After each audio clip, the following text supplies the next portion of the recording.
Today I'd like to discuss the whole process of syndication, kind of what it entails and what happens after we do syndicate, how do we communicate with the investors and so forth. I hope you looked at and listened to my module on why PPM and what is PPM, and also about the investors types. As a syndicator, as you will determine the emerging market, you will also be building a strong team of commercial brokers. They are really good people to build with, and talk to them on a regular basis and send them some gifts and get to be on their top level. I call them, with the commercial brokers especially, only the selling listing brokers. Remember, we don't really like to get buyer brokers, but listing brokers can really help you a lot, whether they can bring the listings to you.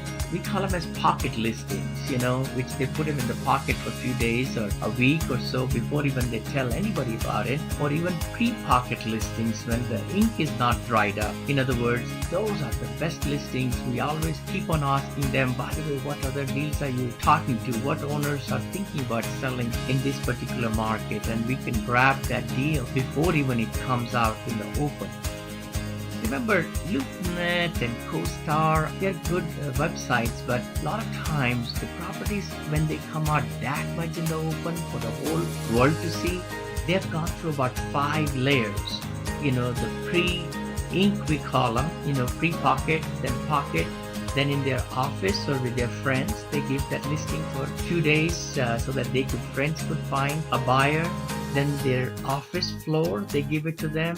Then that particular commercial 4th level will be like, they will pass it to their other branches, larger, like Marcus and Millichaps or CBRE. See if their brokers or sales people can find a buyer. Or the 5th or 6th layer is when they send it out into LoopNet and other things like that. Real estate attorney or attorneys, loan broker, 1 or 2 or 3 maybe, a general contractor who will be helping you to look at the property, the ins and outs, the boilers, the roof. The due diligence inspector also could be the same general contractor who could do that in that market.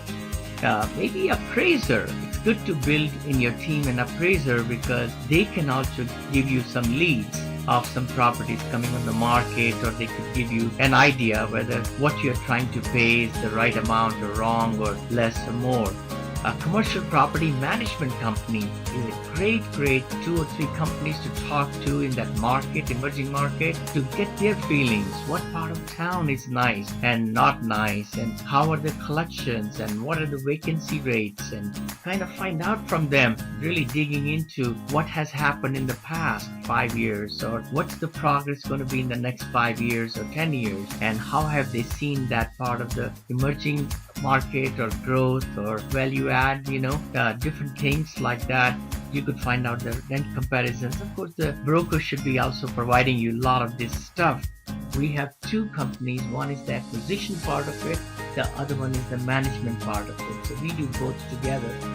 We like it because we can control and see every dollar coming and going out and so forth like that. But you may like to hire a management company from outside, very reputable one. Do ask around for references and so forth, and make sure you're really sold on them. How their bookkeeping is, how they put together the reports, and all those things need to go into place to get a very nice property management company.